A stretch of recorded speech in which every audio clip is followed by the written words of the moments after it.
So when it comes to quirky items in my game room, I could always go with something like the welcome sign or the custom bottle opener, gifts that my wife got me. Cool little things, but when I think really quirky, I have to think of my handheld gaming system growing up, the Pro200 Gaming System. So, you might be thinking, what is this?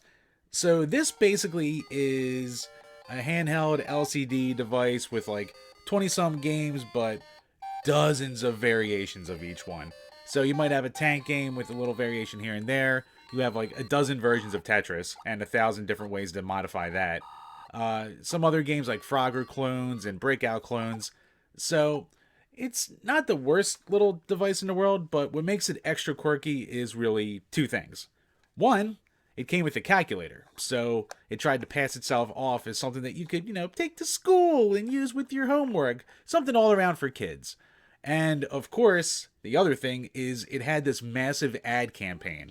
So it had commercials that would run on TV. They would show it on QVC at night. So this was basically the kind of thing that they were trying to sell off as a replacement for a Game Boy. So, the kind of thing you want to sell to grandmoms for their kids. And yeah, my grandmom didn't buy this for me. My parents did. So that I didn't need to have a Game Boy. Lucky me. So it really isn't the worst item in the world, and some of the games on it are actually pretty fun. The D-pad's pretty stiff, but the games are surprisingly playable, and you know what?